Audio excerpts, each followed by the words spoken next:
Welcome back to The Explainer. Okay, let's dive straight into this. Imagine you're working on a massive deal.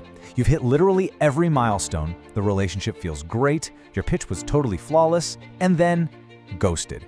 The deal just evaporates.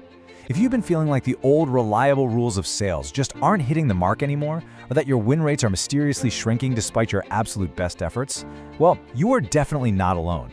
And there is a very specific structural reason for it. Today, we're exploring the strategic evolution of the modern selling landscape to figure out exactly what is happening in the market right now, why those deals are stalling out, and how you can adapt to this massive shift. So, how has the purchasing environment changed? I want you to think about your own life for just a second. Think about your recent purchasing experiences. Maybe you were looking for a new software platform for your team, or even something simpler, like buying a major appliance for your house. Think about what you did before you ever even considered picking up the phone or filling out a contact form to speak with a sales rep. You probably Googled it, right? You read dozens of customer reviews. You might have checked dedicated forums or subreddits to see what actual power users were complaining about. You watch comparison videos. You look for independent validation. In fact, research frequently shows that modern buyers are often 70% or even more of the way through their decision-making journey before they ever engage with a seller. That disruption is literally everywhere. The purchasing environment has completely transformed from what it was even just 5 years ago. We've gone from a seller-controlled pipeline to a buyer-driven web of research. And honestly, that changes absolutely everything for the seller. So, here is our roadmap for today's explainer. First, we'll look at the new buying reality. Second, the changing of trust. Third, the value creation opportunity. Fourth, the 3 emerging selling modes. And finally, mapping buying and selling. All right, Section 1, the new buying reality and the relationship of selling. The fundamental relationship of selling has shifted, and to really grasp this, we have to look back at the old dynamic. Historically, sales was built on a foundation of information asymmetry. The seller held all the keys, the pricing sheets, the feature roadmaps, the implementation details, the competitor comparisons. If a buyer wanted to know what was possible, they had to come to the seller. And that naturally put the seller in a position of power to guide a relatively passive buyer through a linear funnel. Well, that era is over. We have completely moved from information asymmetry to information parity, and in a lot of cases, buyer surplus. Buyers today are empowered, highly informed, and frankly, they are overwhelmed by the sheer volume of data out there. They don't need you to read a brochure to them, they already downloaded it. The leverage has completely flipped. This entirely new buying reality means that showing up just to share basic information is practically obsolete. And when sellers try to use those legacy tactics in this new environment, it creates a massive point of friction. Moving right along to Section 2, the changing of trust in the purchasing environment. Because of this massive market disruption, the very concept of trust has changed. As the source material puts it, we're seeing the changing of trust in purchasing environment. Trust simply doesn't operate the way it used to. It's no longer assumed just because you represent a reputable brand, and it is certainly not built just by taking a client out for coffee or having a friendly, charismatic chat. Why? Well, we have to look at the psychology of the modern buyer. They are guarding their time and their budgets closer than ever before. Many of them have been burned by past experiences with legacy sales tactics. Buying software that didn't deliver or getting locked into contracts that just didn't meet their needs. Add in economic tightening and constant information overload, and what do you get? A buyer who is highly skeptical by default. The core problem professionals face today is navigating this highly defensive posture. Buyers are quietly asking themselves, is this person actually trying to solve my unique business problem, or are they just trying to hit their quarterly quota? So how do you break through that skepticism? How do you actually rebuild trust when the traditional relationship-first methods are falling flat? Which brings us perfectly to Section 3, the value creation opportunity. This right here is the bridge to success. We're transitioning from the problem of eroded trust to the actual solution. A value creation opportunity is defined as the strategic opening to generate value directly within the buying process itself. Really think about that for a moment, because it is a profound shift in mindset. You aren't just waiting until the contract is signed to deliver value. You aren't just promising that things will be great after they buy. Instead, the buying process itself becomes a valuable educational experience. So what does this look like in the real world?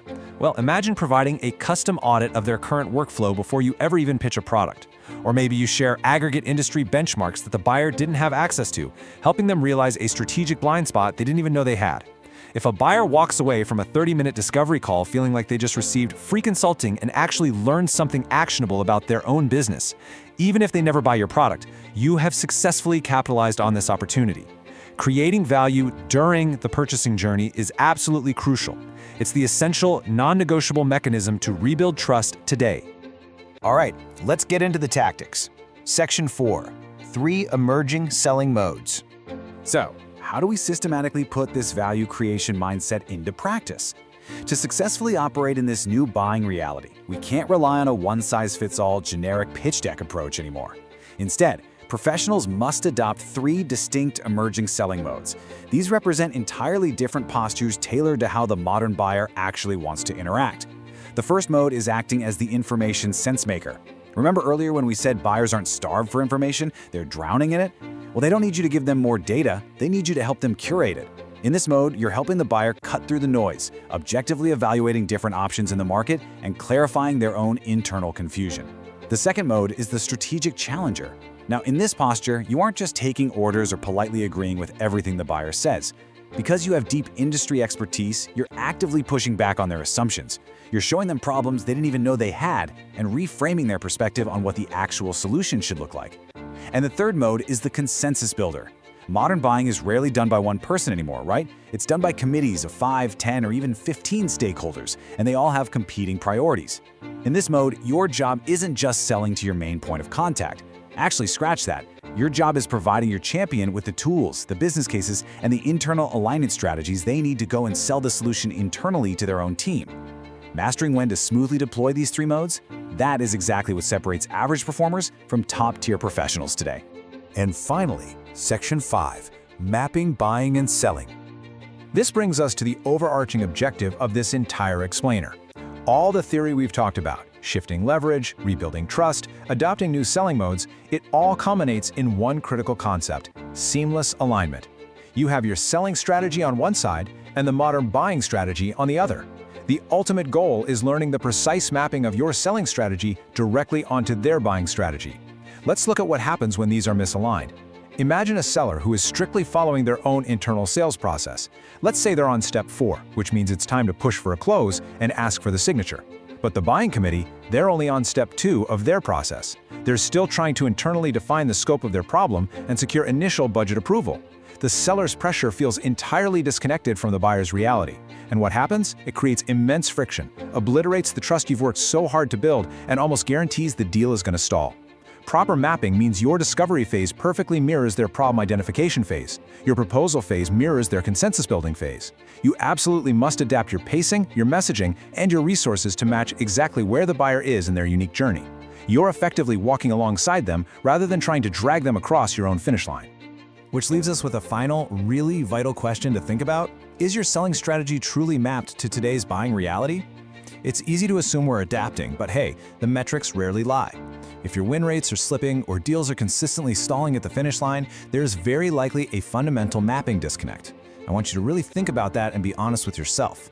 If a highly skeptical, modern buyer audited your sales process today, would they find a helpful, value-creating guide, or would they find a legacy roadblock trying to force them through an outdated funnel? It is time to close that gap. Thanks so much for joining me for this explainer, and keep learning.